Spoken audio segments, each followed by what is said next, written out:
मित्रांनो, महिना संपत आला आणि नवीन महिन्याच्या 1 तारखेला सरकार आपल्या योजनांमध्ये नवीन काही ना काही बदल करत असतात. अशातच मे महिन्याचे शेवट पावसाने धुमाकूळ घालत शेतकऱ्यांची चिंता वाढवली. मग अशातच पाहूया सरकारने 1 जून पासून नवीन काय बदल केले आहेत. 1 जून रोजी होणाऱ्या बदलांचा थेट परिणाम सामान्य व्यक्तींच्या खिशावर आणि त्यांना मिळणाऱ्या सेवांवर होईल. याबद्दलची संपूर्ण माहिती पाहूया त्या व्हिडिओमध्ये. त्यासाठी आपला व्हिडिओ शेवटपर्यंत नक्की पहा आणि आपल्या चॅनलवरती नवीन आला असाल तर चॅनलला सबस्क्राईब नक्की करा.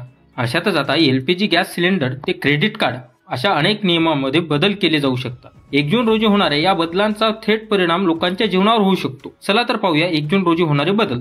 जून महिना सामान्यांसाठी खूप महत्वाचा असणार आहे. एलपीजी गॅसच्या किमतीपासून ते एफडी व्याजदरापर्यंत 1 जून रोजी अनेक असे महत्वाचे मोठे बदल होणार आहेत.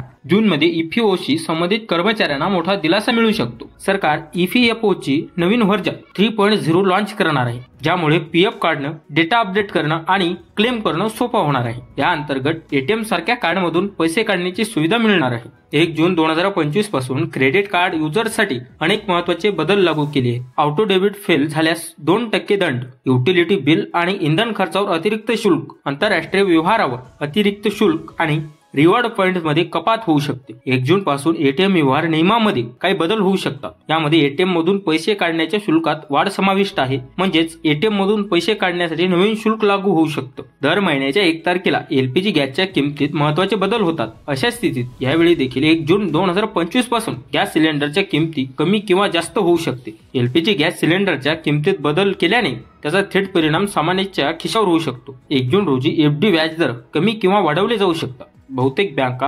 6.5% ते 7.5% दरम्यान व्याज देत असल्या तरी जून पासून हे दर कमी देखील होऊ शकतात, असा अंदाज वर्तवला जात आहे. मित्रांनो, जून महिन्यामध्ये असे महत्वाचे बदल सरकारने केलेले आहेत. यावरती तुमचं काय मत आहे कमेंट बॉक्समध्ये नक्की सांगा आणि आपल्या चॅनलवरती नवीन आला असाल तर चॅनलला सबस्क्राईब नक्की करा.